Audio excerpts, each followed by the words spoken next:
গোলাপ নীলাম গাঁধা নীলাম নীলাম রজনীগন্ধা মনের সুখে মালা গেঁথেছি সকাল থেকে সন্ধ্যা একবার দেখা দাও যদি ও গো কামলিওয়ালা হাসি মুখে পরাবো তোমার হাজার ফুলের মালা বলো ইয়া রাসূলুল্লাহ ইয়া হাবিবাল্লাহ বলো ইয়া রাসূলুল্লাহ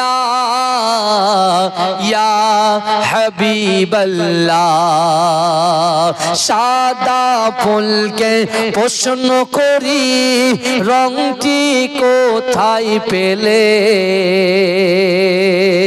সাদা ফুলকে প্রশ্ন করি রংটি কোথায় পেলে নবীজির ওই দাঁত মোবারক সাদা ছিল বলে তাই সাদা ফুলকে তুলে তুলে গেথে রাখলাম মালা হাসি মুখে পরাবো তোমার হাজার ফুলের মালা বলো ইয়া রাসূলুল্লাহ ইয়া হাবিবাল্লাহ বলো ইয়া রাসূলুল্লাহ ইয়া হাবিবাল্লাহ কালো ফুলকে প্রশ্ন করি রংটি কোথায় পেলে কালো ফুলকে প্রশ্ন করি রংটি কোথায় পেলে নবীজির ওই চুল মোবারক কালো ছিল বলে তাই কালো ফুলকে তুলে তুলে গেথে রাখলাম মালা হাসি মুখে পরাবো তোমার হাজার ফুলের মালা আল্লাহুম্মা সাল্লি আলা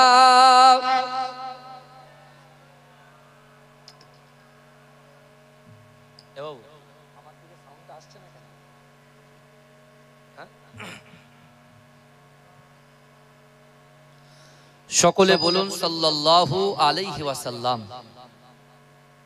নাহমাদুহু ওয়া নুসাল্লি আলা রাসূলিহিল কারীম আম্মা বাদ উপস্থিত আমার সম্মুখে বসে থাকা দিনদার ইমানদার আল্লাহওয়ালা নেককার আমার মুরব্বী বাপেরা চাচা জানেরা আমার প্রাণ প্রিয় যুবক ভাইরা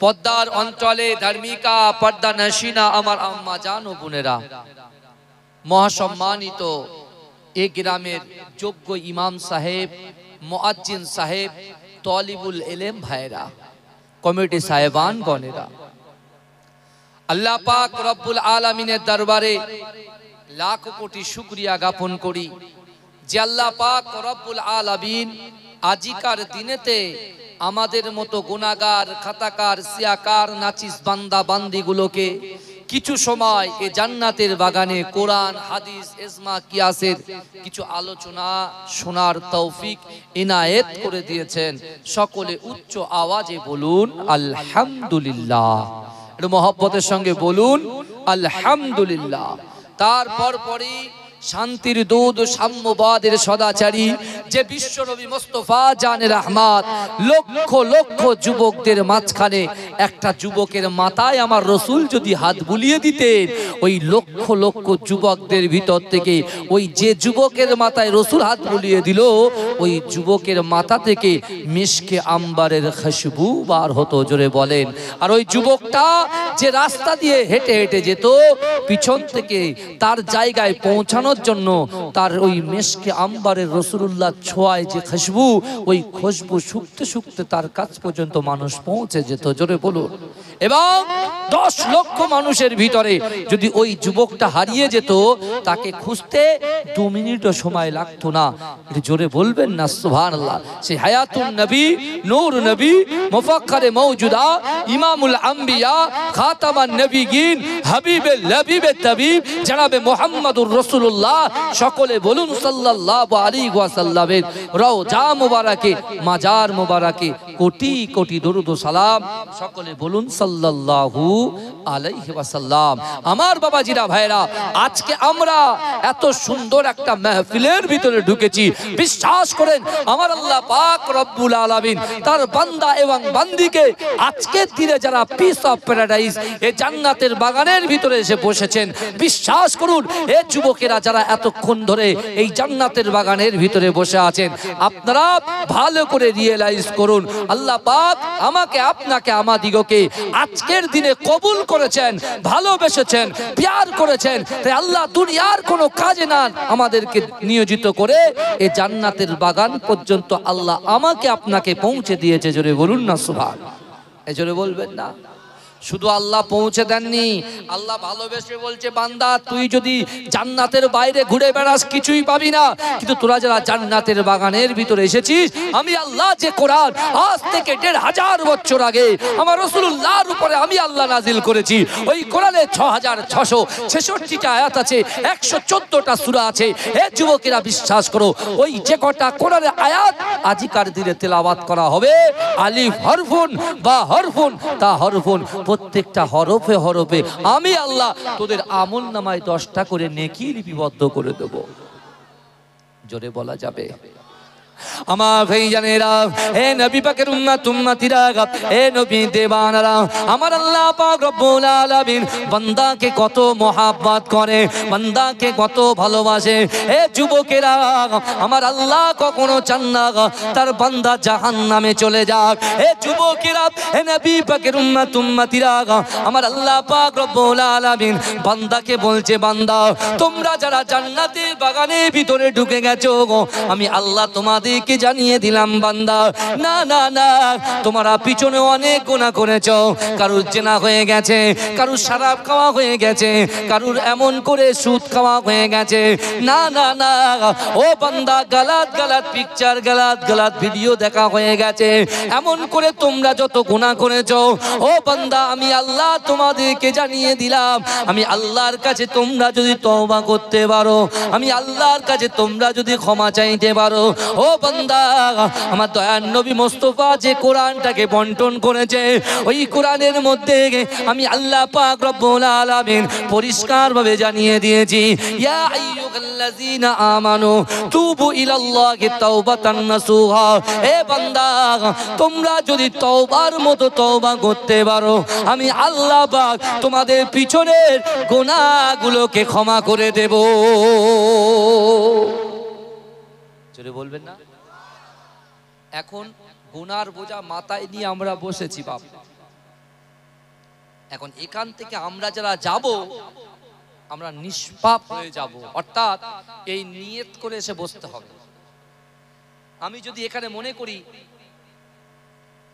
যে আমি এখানে আওয়াজ শুনতে আসবো, গজল শুনতে আসবো, আজ যদি ভালো হয় বসবো, না হয় বসবো না, এই নিয়ত নিয়ে যদি কেউ আসে তাহলে কিন্তু গন্ডগোল হয়ে যাবে।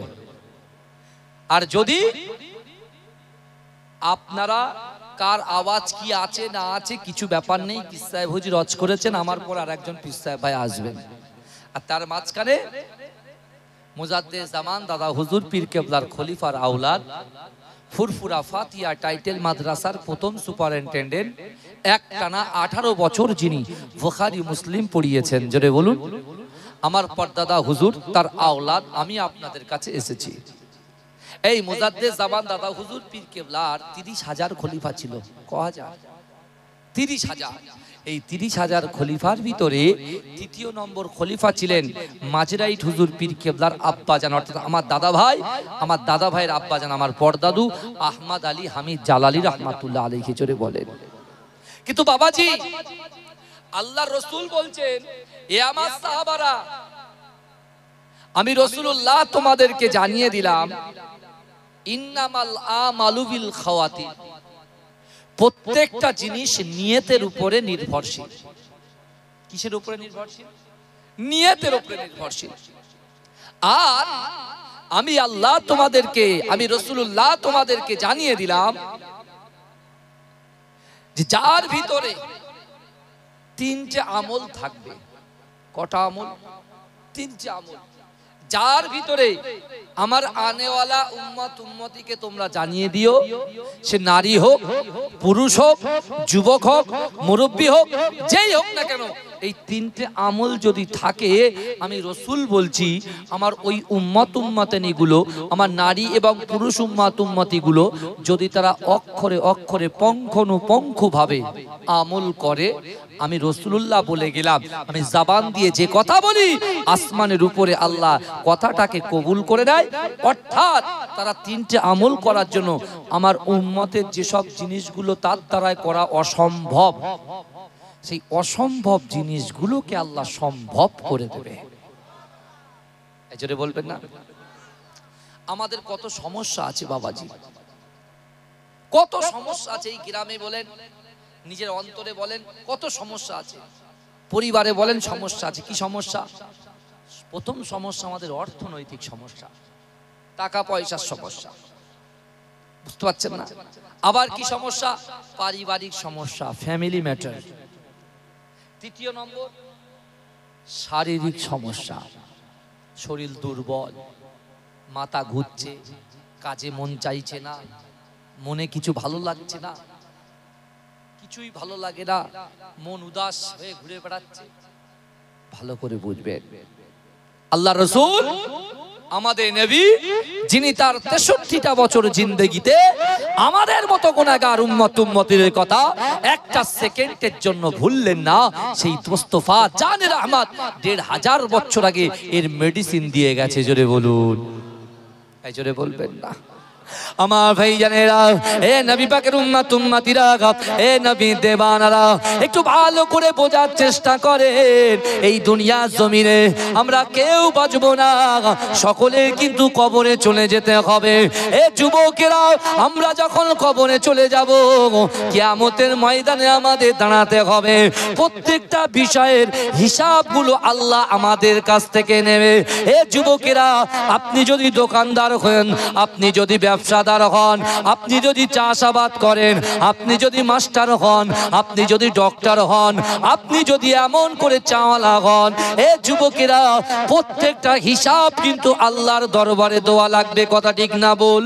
এ যুবকেরা, এ নবী পাকের উম্মত উম্মতিরা, আমার আল্লাহ বান্দাকে বলছে, বান্দা ইয়া আইয়ুহাল্লাযীনা আমানুত্তাকুল্লাহ, এ বান্দা তোমরা আমি আল্লাহ আমাকে ভয় করো, ভয় করো, ভয় করো, ভয় করো।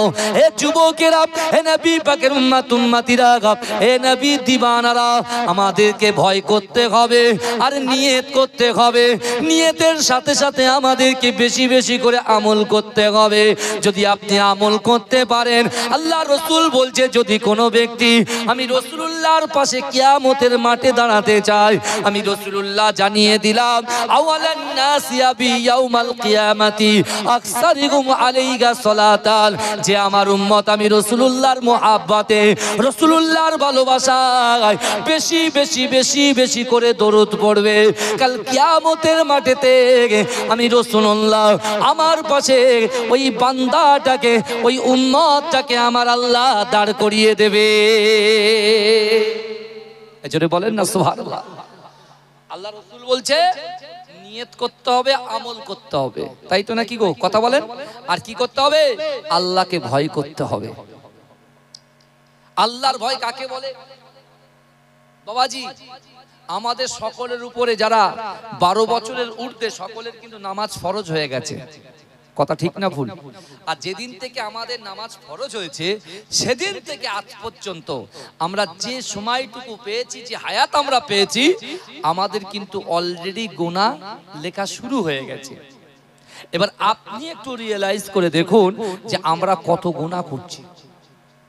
নামাজ না পড়লে 2,88,00,000 বছর জাহান্নামের আগুনে পুড়তে হবে। এক ওয়াক্ত নামাজ ছাড়লে কক একক 2,88,00,000 বছর। আমরা বাঁচবো কত বছর? 60 বছর, 70 বছর। তা আল্লাহর রাসূল বলছে তোমাদের যে সমস্যাগুলো আছে, তোমাদের ইনকামের দরকার, রুজির দরকার, শরীরের শক্তি দরকার, ব্যবসায় বরকত দরকার, ভেড়িতে বরকত দরকার, চাষাবাদে বরকত দরকার, বাড়িতে রহমত বর্ষণ দরকার, সন্তানের ইজ্জত দরকার, বাপের শরীরের শক্তির দরকার। আল্লাহ রাসূল বলছে তো তোমাদের যা যা দরকার আছে আল্লাহ মিটিয়ে দেবে যদি 3টা আমল তোমরা করতে পারো। সেটা কি? আল্লাহ রাসূল কোরআন দিয়ে বুঝিয়ে দিলেন সাহাবাদেরকে। প্রথমত বললেন ইয়া আইয়ুহাল্লাযীনা আমানুত্তাকুল্লাহ, আমি আল্লাহ, আমাকে ভয় করো।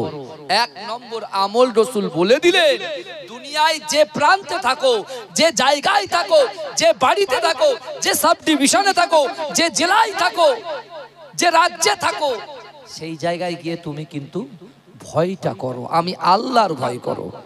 শরিয়াত বিরোধী কাজ কর্ম থেকে দূরে থাকো, বড়দের সম্মান করো, ছোটদেরকে স্নেহ করো, স্ত্রীর হক আদায় করো, স্বামীর হক আদায় করো, পরকিয়া ছাড়ো, হারাম ছাড়ো, হালাল ধরো, অর্থাৎ আমি আল্লাহকে ভয় করো।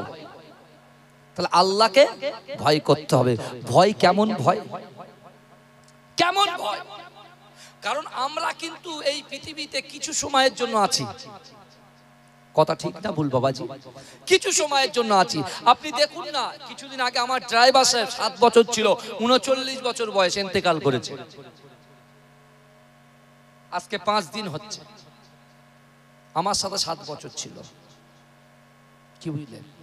সে ইন্তেকাল করেছে, তার সাথে কি গেল? আমি হুজুর গেছি, সে তো আমার গাড়ির চালক ছিল। তার মেয়ে গেছে, তার ছেলে গেছে, ভালো করে বুঝবেন বাপ। কেউ যায়নি, গিয়েছে 2টো জিনিস তার কবরে। কি গিয়েছে বাবা?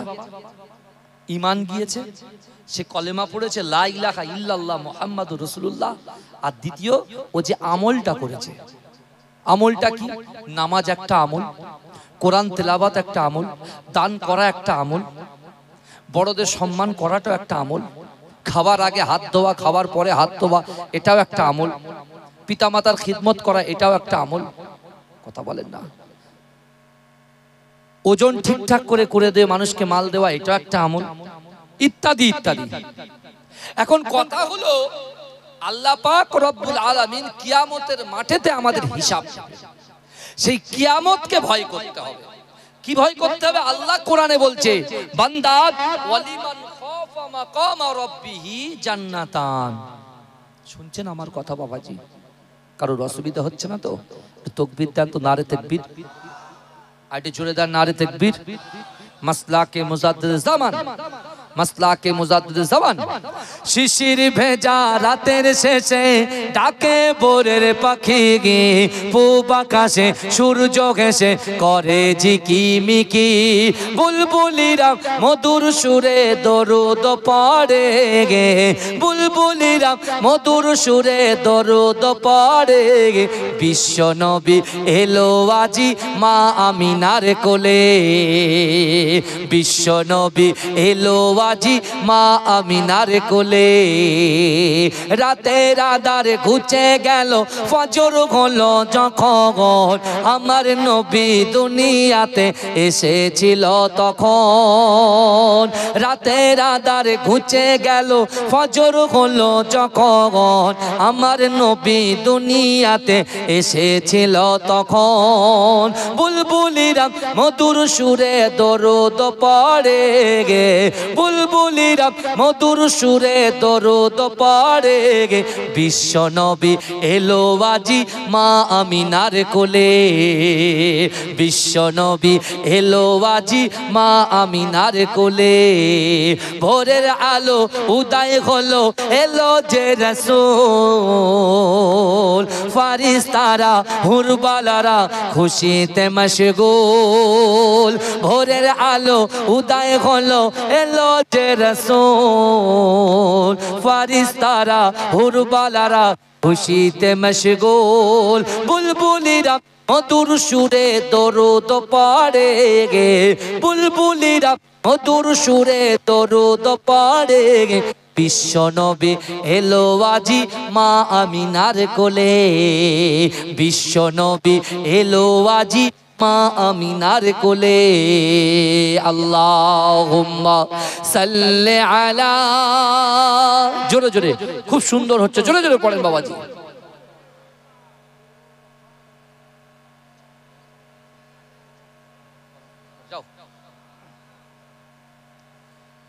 আমার বাবাজিরা ভাইরা, যে কথা আমি আপনাদেরকে বলছিলাম, আল্লাহ কি বলছেন? আল্লাহ কোরআনে বলছে, বান্দা ওয়ালিমান খাফা মাকামা রাব্বিহি জান্নাতান। আল্লাহ বলছে, যার ভিতরে আমি আল্লাহর ভয়, অর্থাৎ কিয়ামতের মাঠে আমি আল্লাহর সামনে দাঁড়ানো করবে, আল্লাহ তাকে দুটো জান্নাত দেবে। জোরে বলেন, এই কটা জান্নাত দেবে বলেছে? দুটো জান্নাত। কিয়ামতের মাঠে যাওয়াটা, আল্লাহর সামনে দাঁড়ানোটা যদি ভয় করে। এ দেখেন, সন্তান যখন ফেল করে, মাধ্যমিক পরীক্ষার রেজাল্ট বার হলো, এখন খুব কড়া, মাও খুব কড়া। এখন মেয়ে গেছে রেজাল্ট আনতে স্কুলে, স্কুল থেকে গিয়ে দেখছেন তার বোর্ডে কোনো নাম নাই, অর্থাৎ সে ফেল করেছে। এখন সে বাড়িতে না এসে যাচ্ছে কোথায়? মামার বাড়ি পালিয়ে গেছে। কারণ কি? গেলে বাপ বকবে, কারণ ওর মার খাওয়াটা ভয় লাগছে না, লজ্জা লাগছে যে এই ফেসটা দিয়ে যে বাপ কষ্ট করে মানুষ করেছে, যে মা কষ্ট করে রাতের পর রাত, দিনের পর দিন আমাকে পরিষেবা দিয়ে আমাকে রান্না বান্না করিয়ে স্কুলে পাঠিয়েছে, আব্বু ড্রেস কিনে দিয়েছে, আর সেই মা বাপের সামনে আমি দাঁড়াবো কি করে? বুঝতে পারছেন না? তার লজ্জা শর্মিন্দা হয়ে গেছে। তাই আল্লাহ বলছে, বান্দা আমি আল্লাহ তোদের দুনিয়ায় বিচরণ করার ক্ষমতা দিয়েছি, আমি আল্লাহ দুটো করে চোখ দিয়েছি, হাত দিয়েছি, পা দিয়েছি, জবান দিয়েছি, ইজ্জত দিয়েছি, সম্মান দিয়েছি, সন্তান দিয়েছি, তোদের যৌবন শক্তিকেও বাড়িয়েছি। অর্থাৎ আমি আল্লাহ পাক রব্বুল আলামিন কোরআনে জানিয়ে দিলাম, আহাসিবান নাস ওয়া ইতরাকু আইয়াকুলু আমান্না ওয়া হুম লা ইফতারুন। আল্লাহ বলছে, ও বান্দা, তোমরা যারা ঈমান এনেছো, তোমরা কি মনে করো আমি আল্লাহ তোমাদেরকে ছেড়ে দেব? ওয়া হুম লা ইফতানুন, আমি আল্লাহ কি তোমাদের পরীক্ষা করব না? এই শুনছেন আপনারা? আল্লাহ বলছে, বান্দা আমি পরীক্ষা করব। আল্লাহ নবীদেরকে পরীক্ষা করেছেন না করেননি? এই কথা বলেন। সাহাবাদেরকে পরীক্ষা করেছেন না করেননি? করেছেন। আল্লাহ পাক রব্বুল আলামিন বান্দাকে বলছে, বান্দা আমি আল্লাহর পরীক্ষায় যদি তোমরা উত্তীর্ণ হতে পারো, আমি আল্লাহ বলছি তোমাদের বড় বড় সমস্যাকে সমাধান করে দেবো। জোরে বলে,